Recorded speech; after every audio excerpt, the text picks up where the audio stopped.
ಮೂಡಿಗೆರೆ ವಿಧಾನಸಭಾ ಕ್ಷೇತ್ರದ ಕ್ಷೇತ್ರ ದರ್ಶನ ಕಾರ್ಯಕ್ರಮ ಭಾಗ 1ಕ್ಕೆ ಸಾರ್ವಜನಿಕರಿಂದ ಅತ್ಯದ್ಭುತ ಸ್ಪಂದನೆ ದೊರೆತಿದೆ. ಕಾರ್ಯಕ್ರಮದಲ್ಲಿ ಯಾರ ಪರವೂ ವಿರೋಧವೂ ಇಲ್ಲದಂತೆ ಸರ್ವ ಪಕ್ಷಗಳ ನಾಯಕರು ಮತ್ತು ಕಾರ್ಯಕರ್ತರ ಅಭಿಪ್ರಾಯಗಳಿಗೆ ಸೂಕ್ತ ಮನ್ನಣೆಯನ್ನ ಕೊಡಲಾಗಿದೆ ಎಂದು ಸಕಲರು ಹರ್ಷ ವ್ಯಕ್ತಪಡಿಸಿದ್ದಾರೆ. ಭಾಗ 2ರಲ್ಲಿ ಜೆಡಿಎಸ್, ಬಿಜೆಪಿ ಮತ್ತು ಸ್ಥಳೀಯ ಸಂಘಟನೆಗಳ ನಾಯಕರುಗಳು ತಮ್ಮ ಅಭಿಪ್ರಾಯಗಳನ್ನು ಮುಕ್ತವಾಗಿ ಹಂಚಿಕೊಂಡಿದ್ದಾರೆ. ಮೂಡಿಗೆರೆ ಕ್ಷೇತ್ರಕ್ಕೆ ಈಗ ಕಳೆದ ಹಲವಾರು ವರ್ಷಗಳಿಂದ ಮೀಸಲಾತಿ ಕ್ಷೇತ್ರ ಇದು.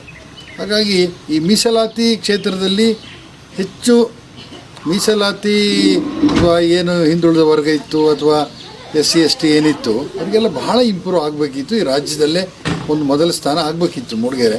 ಆದರೆ ಇಷ್ಟು ವರ್ಷಗಳ ಕಾಲ ಯಾವುದೇ ಥರದ ಇಂಪ್ರೂವ್ಮೆಂಟ್ ಇಲ್ಲ.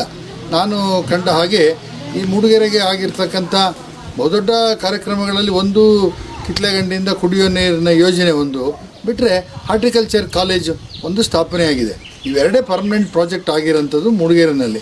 ಮತ್ತು ಬೇರೆ ಯಾವುದು ಕೂಡ ಇತ್ತೀಚಿನ ದಿನಗಳಲ್ಲಿ ಆದಂಗೆ ನನಗೆ ಗೊತ್ತಿಲ್ಲ. ಆದರೆ ನಮ್ಮ ಕುಮಾರಸ್ವಾಮಿಯವರು ಸ್ವಲ್ಪ ಮುತುವರ್ಜಿ ವಹಿಸ್ಕೊಂಡು ಬಹಳಷ್ಟು ಕೆಲಸ ಮಾಡ್ಬೋದಿತ್ತು. ಯಾಕೆಂದರೆ ಮುಖ್ಯಮಂತ್ರಿಯವರೇ ಅವರು ಆಪ್ತರಾಗಿರೋದ್ರಿಂದ ಸಾಕಷ್ಟು ಕೆಲಸ ಮಾಡ್ಬೋದಿತ್ತು. ಬರೀ ಮಂತ್ರಿಗಿರಿ ಇದ್ರ ಬಗ್ಗೆನೇ ಯೋಚನೆ ಮಾಡಿದ್ರೆ ಸ್ಥಳೀಯ ಸಮಸ್ಯೆಗಳ ಬಗ್ಗೆ ಯೋಚನೆ ಮಾಡೋದು. ಈಗ ನೋಡಿ KM ರಸ್ತೆ ಇಲ್ಲಿ ವೆಹಿಕಲ್ ನಿಲ್ಸಂಗಿಲ್ಲ, ಶ್ರೀಮಂತ ತಾಲೂಕು ಅಂತ ಮೂಡಿಗೆರೆನ ಹೇಳ್ತಾರೆ. ಸರಿ, ಹಂಗಾರೆ ವೆಹಿಕಲ್ ಇಟ್ಟೋದೇ ತಪ್ಪು. ಹಾಗಾರೆ ಆ ವೆಹಿಕಲ್ನ ನಿಲ್ಸೋದಿಲ್ಲಿ KM ರಸ್ತೆನ ರೆಡಿ ಮಾಡಲಿಲ್ಲ. ಕೇಳಿದರೆ ಅದು ನ್ಯಾಷನಲ್ ಹೈವೇ ಅಂತಾರೆ, ಈಗಾಗಲೇ ಟೆಂಡರ್ ಆಗಿದೆ ಅಂತಾರೆ. ಕೊಲ್ಲಿಬೇಲಿಂದ ಗಣಪತಿ ದೇವಸ್ಥಾನ ತನಕ ಸಿಮೆಂಟ್ ರೋಡ್ ಆಗೇ ಹೋಯ್ತು ಅಂದರು, ಇದುವರೆಗೂ ಕೂಡ ಆಗಿಲ್ಲ. ಈಗ ಕುಮಾರಸ್ವಾಮಿ ಅವ್ರ ಪೀರಿಯಡಲ್ಲಿ ಒಂದು ಡಿಗ್ರಿ ಕಾಲೇಜ್ ಆಗಿದೆ ಕಳಸಕ್ಕೆ. ಇದೊಂದು ಬಿಟ್ಟರೆ ಭಾಳ ಪರ್ಮನೆಂಟ್ ಪ್ರಾಜೆಕ್ಟ್ಗಳು ಯಾವುದೂ ಆಗಿಲ್ಲ. ಯಾಕೆ ಅಂತ ನಮಗೂ ಕೂಡ ಇಲ್ಲ ಅರ್ಥ ಆಗ್ತಾ ಇಲ್ಲ. ಆನಂತರ ಈಗ ಮೂಡಿಗೆರೆಗೆ ಬೇಕಾದಂಥ ITI ಕಾಲೇಜ್ ಇರ್ಬೋದು, ಡಿಪ್ಲೊಮೊ ಕಾಲೇಜ್ ಇರ್ಬೋದು, ಅದು ಈ ನಮ್ಮ ಹಾರ್ಟಿಕಲ್ಚರ್ ಕಾಲೇಜನ್ನೇ ಅದನ್ನು ವಿಶ್ವವಿದ್ಯಾಲಯ ಮಾಡ್ಬೋದು. ಇದಕ್ಕೆ ಯಾರೂ ಕೂಡ ಸಪೋರ್ಟನ್ನು ಮಾಡ್ತಾ ಇಲ್ಲ. ಈಗ ಕೇಳಿದರೆ ಜಾಗದ ಕೊರತೆ ಅಂತ ಹೇಳ್ತಾರೆ.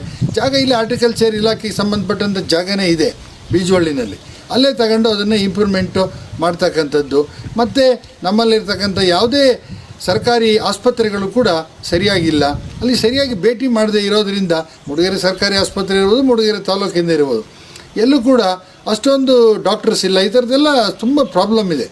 ಅದನ್ನು ಮಾಡದೇ ಇರೋಂಥದ್ದು. ಮತ್ತು ಒಂದು ಜನಪರವಾದ ಕೆಲಸ ಮಾಡ್ತಕ್ಕಂಥ ಒಬ್ಬ MLA ಆಗದೇ ಇರೋಂಥದ್ದು. ಯಾಕೆಂದರೆ ಒಂದು ಪಾಪದ MLA ಸಿಗ್ತಾರೆ ನಮಗೆ 224 ಜನ MLAನಲ್ಲಿ ಇವರು ಸ್ವಲ್ಪ ಯಾವಾಗಲೂ ಸಿಗ್ತಾರೆ. ಫೋನ್ ಮಾಡಿದ್ರೆ ಫೋನ್ ಎತ್ತಾರೆ, ಮನೆಗೆ ಹೋದರೆ ಸಿಗ್ತಾರೆ. ಅದನ್ನು ನಾವು ಹೇಳೋದೇನಂತಂದರೆ ಸ್ವಲ್ಪ ಡ್ಯಾಶಿಂಗ್ ನೇಚರ್ ಇಟ್ಕೊಂಡು, ಇದು ಒಂದು ಶ್ರೀಮಂತ ತಾಲೂಕು, ಇಲ್ಲಿಗೆ ಬೇಕಾದಷ್ಟು ಜನ ಈ ಹಿಂದೆ ಕೆಲಸ ಮಾಡಿ ಹೋಗಿದ್ದಾರೆ. ಏನಾದರೂ ಒಂದು ರಾಜಕಾರಣಿಗಳನ್ನ ಮಟ್ಟವನ್ನು ಮುಟ್ಟೋದಕ್ಕೆ, ಎಲ್ಲ ಥರದ ರಾಜಕಾರಣಿಗಳನ್ನ ಮಟ್ಟನ ಮುಟ್ಟೋದಕ್ಕೆ ಕುಮಾರಸ್ವಾಮಿಗೆ ತುಂಬ ದಾರಿಗಳಿದೆ. ಆದರೆ ಯಾಕೆ ಹೋಗ್ತಾ ಇಲ್ಲ ಅಂತ ಗೊತ್ತಿಲ್ಲ. ಆನಂತರ ನಮ್ಮ KP ಪೂರ್ಣಚಂದ್ರ ತೇಜಸ್ವಿಯವರು ಹೇಳಂಗೆ ನಮ್ಮ ಜಿಲ್ಲೆನೇ ಒಂದು ಶಾಪಗ್ರಸ್ತ ಜಿಲ್ಲೆ, ಯಾರೂ ನಂಬರ್ 1 ಇಲ್ಲ. ಮುಖ್ಯಮಂತ್ರಿ ಸ್ಥಾನಕ್ಕೆ ಅಥವಾ ಮಂತ್ರಿಗ ಸ್ಥಾನಕ್ಕೆ ಇನ್ನೊಂದಕ್ಕೆ ಕ್ಯೂನಲ್ಲಿದ್ದಾರೆ ಹೊರತು ಅರ್ಹತೆ ಕಡಿಮೆ. ಹಾಗಾಗಿ ಅರ್ಹತೆಯನ್ನು ಗಳಿಸ್ಕೊಂಡಿಲ್ಲ ಅಂತ ಯಾವಾಗಲೂ ಪೂರ್ಣಚಂದ್ರ ತೇಜಸ್ವಿ ಹೇಳ್ತಾಯಿದ್ರು. ಹಾಗಾಗಿ ಅದು ಒಂದು ಸತ್ಯ ಅಂತ ಅನ್ನಿಸ್ತದೆ. ನಮ್ಮಲ್ಲಿ ಮಲೆನಾಡು ಭಾಗದಲ್ಲಿ ಶ್ರೀಮಂತ ತಾಲೂಕು ಅಂತ ಹೇಳಿದರೆ ಅಗತ್ಯವಾಗಿರೋಂಥದ್ದೇನು ಬಹಳ ಇಲ್ಲ ನಮಗೆ. ಇಲ್ಲಿ ಒಂದು ಕುಡಿಯೋ ನೀರು, ಒಂದು ರಸ್ತೆ, ಒಂದು ಬೀದಿ ದೀಪ. ಇದು ಈ ಮೀಸಲಾತಿ ಕ್ಷೇತ್ರ ಇಷ್ಟು ವರ್ಷದಿಂದ ನಡ್ಕೊಬಂದರೂ ಕೂಡ ಕುಮಾರಸ್ವಾಮಿ ಅವರು ಹೆಚ್ಚಿನ ಮಹತ್ವವನ್ನು ಕೊಟ್ಟು ಅದಕ್ಕೆ ಒಬ್ಬರು ಹರಿಜನ ಗಿರಿಜನರಿಗೆ ಮನೆ ಇಲ್ಲದೆ, ಮನೆ ಏನೇನು ಯಾರ್ಯಾರಿಗೆ ಇಲ್ಲ ಅವ್ರಿಗೆಲ್ಲ ಮನೆಗಳನ್ನು ಕೊಟ್ಟು ಒಂದು ಒಳ್ಳೆಯ ಇಡೀ ರಾಜ್ಯದಲ್ಲಿ ಹೆಸರು ಬರೋಂಗೆ ಮಾಡ್ಬೋದಿತ್ತು. ಇವತ್ತು ಕೂಡ ನಾವು ನೋಡ್ತೀವಲ್ಲ, ಪ್ರತಿ ಗ್ರಾಮ ಪಂಚಾಯತಿನಲ್ಲೂ ಕೂಡ ಅರ್ಜಿಗಳ ಸಂಖ್ಯೆ ಜಾಸ್ತಿ ಆಗುತ್ತೆ ಹೊರತು 1-2 ಮನೆಗಳನ್ನ ಕೊಡ್ತಕ್ಕಂಥದ್ದು ಗ್ರಾಮ ಪಂಚಾಯತಿಗೆ. ಇದು ಯಾವ ರೀತಿಯ ಒಂದು ವ್ಯವಸ್ಥೆ ಅಂತ ನನಗೂ ಕೂಡ ಗೊತ್ತಾಗಲ್ಲ. ಇವತ್ತು ಏನು 3 ರಾಜಕೀಯ ಪಕ್ಷಗಳ ಎಲ್ಲ MLAಗಳು ಇಲ್ಲಿದ್ದಾರೆ, ಎಲ್ಲ MP ಗಳು ಮೂಡಿಗೆರೆಯವರೇ. ಆದರೆ ಮೂಡಿಗೆರೆಗೆ ಏನಾಗಿತ್ತು, ಹೊರಗಡೆಯಿಂದ ಶ್ರೀಮಂತ ತಾಲೂಕು ಅಂಥೇಳಿ, ಅದು ಇವತ್ತಿನ ದಿವಸ ಕಾಫಿ ಇಲ್ಲ, ಮೆಣಸಿಲ್ಲ, ಇವತ್ತು ಬಂದ ಬಿರುಗಾಳಿನಲ್ಲಿ ಎಲ್ಲ ಅಸ್ತವ್ಯಸ್ತ ಆಗಿದೆ. ಇಲ್ಲಿ ನೋಡಿ, ಈಗ ಕಳಸರಿ ಆದಂಥ ಏನು ಪ್ರವಾಹ ಬಂದು ಪ್ರವಾಹ ಪೀಡಿತರಲ್ಲಿ ಅವಘಡಗಳು ಸಂಭವಿಸ್ತು. ಸೇತುವೆಗಳಿರ್ಬೋದು, ಮನೆಗಳಿರ್ಬೋದು, ರಸ್ತೆಗಳಿರ್ಬೋದು, ಇದುವರೆಗೂ ಕೂಡ ಸರಿಯಾಗಿಲ್ಲ. ಆದರೆ ನಾವು ಹೇಳೋದು ಒಂದೇ ಸರಿ ಸರಿಯಾಗಲಿ ಅಂತ ಅದು ಪೂರ್ವ ಹಂತನಾದರೂ ಬೇಕು ಅದಕ್ಕೆ ಸರಿಪಡಿಸ್ತಕ್ಕಂಥ ವ್ಯವಸ್ಥೆ. ಈ ಬಂಕೆನಲ್ಲಿ ಸೇತುವೆಗೆ ಮೊನ್ನೆ ಮಳೆಗಾಲದಲ್ಲಿ ದೊಡ್ಡ ಮೋಟ್ರನ್ನ ತಂದು ಏನೇನೋ ಸರ್ಕಸ್ ಮಾಡ್ತಾಯಿದ್ದಾರೆ. ಈಗ 8 ತಿಂಗಳಿತ್ತಲ್ಲ, ಅವಾಗ ಮಾಡ್ಬೋದಿತ್ತು. ಶಾಸಕರು ಕೂಡ ಅದರ ಬಗ್ಗೆ ನಿಗಾ ವಹಿಸ್ಬೋದಿತ್ತು. ಮತ್ತು ಎಲ್ಲ ರಸ್ತೆಗಳು ಕೂಡ, ಈ ರಸ್ತೆಗಳಲ್ಲಿ ರೋಡ್ ಸೈಡಲ್ಲಿ ನೀವು ಕಳಸ ಭಾಗದಿಂದ ಬಂದರೆ, ನಾನು ಮೊನ್ನೆ ಬಂದಾಗ ಶಾಸಕರಿಗೆ ಮತ್ತು ಮೂಡಿಗೆರೆ AWಗೂ ಹೇಳಿದೆ, ರಸ್ತೆ ಪಕ್ಕದಲ್ಲಿ ಚರಂಡಿಗಳಿಲ್ಲದೆ ಇರೋಂಥದ್ದು. ಒಂದು ಕಡೆ ನೀರು ರಸ್ತೆ ಮೇಲೆ ಬಂದರೆ 8 ಕಡೆ ರೋಡಲ್ಲಿ ಹೀಗೆ ಬರುತ್ತೆ. ರೋಡ್ ಮೇಲೆ ಲಕ್ಷಾಂತರ ಏನು ಕೋಟ್ಯಾಂತರ ರೂಪಾಯಿ ರಸ್ತೆ ಹಾಳಾಗ್ತಾ ಇದೆ. ಆದರೆ ಲಕ್ಷಾಂತರ ರೂಪಾಯಿ ಖರ್ಚು ಮಾಡಿ ಇವತ್ತು ಒಂದು ಚರಂಡಿನ ಮಾಡ್ತಾ ಇಲ್ಲ. ಮತ್ತು ಒಂದು ಕನಸು ಇರಬೇಕು, ಮೂಡಿಗೆರೆ, ಈಗ ನನ್ನ ಮೂಡಿಗೆರೆ, ನಾನೀಗ 3 ಸರಿ MLA ಆಗಿದ್ದೀನಿ ಅಂತ ಒಂದು ಕನಸು ಇರಬೇಕು ನಮಗೆ. ಆ ಕನಸು ಭಾಳ ದೊಡ್ಡದಾಗಿ ಇರಬೇಕು. ಭಾಳ ಸಣ್ಣದ ಕೆಲಸ. ಇವತ್ತು ಪೊಲೀಸ್ ಸ್ಟೇಷನ್ ಕಟ್ತೀವಿ, ಫೈರ್ ಸ್ಟೇಷನ್ ಕಟ್ಟಿದ್ವಿ, ಹಾಸ್ಟೆಲ್ ಕಟ್ಟಿವಿ ಮಕ್ಕಳಿಗೆ, ಅಲ್ಲೆಲ್ಲ ಒಂದು ಸ್ಕೂಲ್. ಅಂದರೆ ಇದು ಜನಸಂಖ್ಯೆ ಆಧಾರದ ಮೇಲೆ ಎಲ್ಲ ಕಡೆ ಈ ರಾಜ್ಯದಲ್ಲಿ ಬರುವಂಥದ್ದೇ. ಆದರೆ ಅವ್ರದ್ದೇ ಆದ ಒಂದು ಗುರಿ ಇರಬೇಕು, ನನ್ನದೇ ಆದ ಒಂದು ಗುರಿ ಹಿಂಗಿರಬೇಕು ಅಂಥೇಳಿ. ಮತ್ತು ಕೆಲವೊಂದು ಈ ಮನೆಗಳನ್ನೆಲ್ಲ ನಾನು ನೋಡಿದ್ದೀನಿ, ಪ್ರವಾಹ ಪೀಡಿತ ಪ್ರದೇಶಕ್ಕೆಲ್ಲ ಹೋದಾಗ ಕಾರ್ಪೊರೇಟ್ ಸೆಕ್ಟರ್ಗಳಿಂದ ತಂದು ಮನೆಗಳನ್ನ ಕಟ್ಟಿಸ್ಕೊಟ್ಟಿದ್ದಾರೆ. ಆ ಥರದ್ದು ಕಾರ್ಪೊರೇಟ್ ಸೆಕ್ಟರ್ಗಳನ್ನ ಪರಿಚಯ ಮಾಡ್ಕೊಂಡು ಈ ಒಂದು ಪ್ರವಾಹ ಪೀಡಿತ ಸಂದರ್ಭದಲ್ಲಿ ಒಂದು ಅನುದಾನವನ್ನು ತಂದು ಆ ಮನೆ ಕಟ್ಟಿಸ್ತಕ್ಕಂಥ ಒಂದು ವ್ಯವಸ್ಥೆ ಮಾಡ್ಬೋದು. ಇನ್ನೊಂದು ವಿಶೇಷವಾಗಿ ಹೇಳಬೇಕು ಅಂತಂದರೆ, ಮೂಡಿಗೆರೆಯಲ್ಲಿ ಇಷ್ಟು ದೊಡ್ಡ ಶ್ರೀಮಂತ ತಾಲೂಕು, ಬೇಕಾದಷ್ಟು ಇವತ್ತು ಜಾಗ ಇದೆ. ಆದರೆ 10x20 ಅಡಿಯ ಒಂದು ಸೈಟ್ ಕೊಡೋಕ್ಕೆ ಇವತ್ತು ಆಗ್ತಾಯಿಲ್ಲ. ಅವ್ರಿಗೆ ಮನೆ ಕಟ್ಟಿಸೋದಕ್ಕೆ ಇವತ್ತು ಈ ವ್ಯವಸ್ಥೆ ಸರಿ ಇಲ್ಲ ಅಂತಂದರೆ ರಾಜಕೀಯ ವ್ಯವಸ್ಥೆ ನಿಜವಾಗ್ಲೂ ನಾಚಿಕೆಗೇಡು.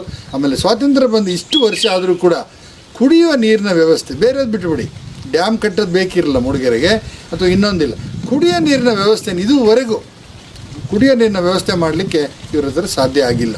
ಹಾಗಾಗಿ ಭಾಳ ನಿರೀಕ್ಷೆ ಇದೆ.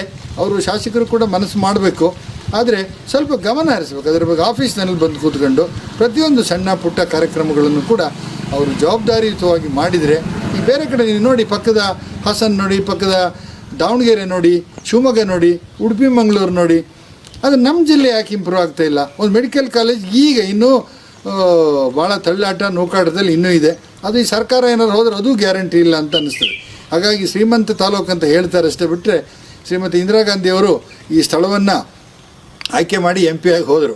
ಅವತ್ತು ಅವ್ರಿಗೆ ಸೀಟ್ ಬಿಟ್ಟು ಕೊಟ್ಟಂಥ ವ್ಯಕ್ತಿ ಕರ್ನಾಟಕದಲ್ಲಿ 4 MLA, MLC, MP ಮತ್ತು ರಾಜ್ಯಸಭಾ ಮೆಂಬರ್ ಆಗಿ 4 ಕ್ಷೇತ್ರಗಳಲ್ಲಿ ಕೆಲಸ ಮಾಡಿದಂಥ ವ್ಯಕ್ತಿ.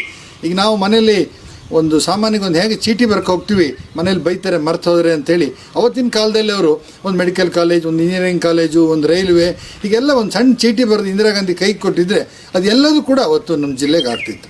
ಇಚ್ಛಾಶಕ್ತಿಯ ಕೊರತೆ, ಒಂದು ನೈತಿಕತೆ ಇಲ್ಲ ರಾಜಕಾರಣಿಗಳಿಗೆ, ಮತ್ತು ಎರಡನೇದು ಇಚ್ಛಾಶಕ್ತಿ ಕೊರತೆ ಆಗಿದೆ.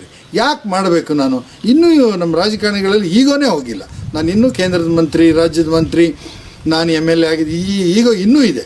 ಹಾಗಾಗಿ ಕುಮಾರಸ್ವಾಮಿಯವರು ಕೂಡ ಏನು ನಮ್ಮ ಈ ಹಿಂದೆ ಕೆಲಸ ಮಾಡಿದ್ರು MP MLAಗಳು, ಅವರ ಒಂದು ಸಹಾಯವನ್ನು ಪಡೆದು ಅವರ ಒಂದು ಮುಖಾಂತರ ಎಲ್ಲ ಇಡೀ ರಾಜ್ಯದ ಎಲ್ಲ ರಾಜಕಾರಣಿಗಳ ಪರಿಚಯ ಇದೆ. ಹಾಗಾಗಿ ಮುಂದಿನ ದಿನಗಳಲ್ಲಿ ಉತ್ತಮವಾದ ಕೆಲಸವನ್ನು, ಅದರಲ್ಲೂ ವಿಶೇಷವಾಗಿ ಈ COVID-19 ಇವತ್ತೇನು ಅವ್ಯವಸ್ಥೆ ಆಗಿದೆ, ಕೊರೋನಾ ಬಂದಿದೆ, ಹಾಗಾಗಿ ಸರ್ಕಾರಿ ಆಸ್ಪತ್ರೆಗಳನ್ನು ಸಾಧ್ಯವಾದಷ್ಟು ಈಗ ಏನು ಆರೋಗ್ಯ ಮಂತ್ರಿಗಳಿದ್ದಾರೆ ಅವರ ಸಮ್ಮುಖದಲ್ಲಿ ಚರ್ಚೆ ಮಾಡಿ ಸರ್ಕಾರಿ ಆಸ್ಪತ್ರೆಗಳು ಇಂಪ್ರೂವ್ಮೆಂಟ್ ಆಗೋದಕ್ಕೆ, ಮತ್ತು ಸರ್ಕಾರಿ ಶಾಲೆಗಳು, ಏನು ಕನ್ನಡ ಶಾಲೆಗಳಿದ್ದಾವೆ, ಮೂಡಿಗೆರೆಯಲ್ಲಿ ಇರ್ತಕ್ಕಂಥ ಎಲ್ಲ ಮಾಜಿ ಹಾಲಿ MPಗಳು ಎಲ್ಲರೂ ಕನ್ನಡದಲ್ಲೇ ಕನ್ನಡ ಶಾಲೆಯಲ್ಲೇ ಓದಂತರು. ಹಾಗಾಗಿ ಕನ್ನಡ ಶಾಲೆಗಳನ್ನು ಇಂಪ್ರೂವ್ ಮಾಡಿ ಖಂಡಿತ ಸಾಧ್ಯ ಇದೆ ಅಂತ ಹೇಳ್ತಾ ಮಾತಾಡಲಿಕ್ಕೆ ಅವಕಾಶ ಕೊಟ್ಟದಕ್ಕೆ ನನ್ನ ಮಾತು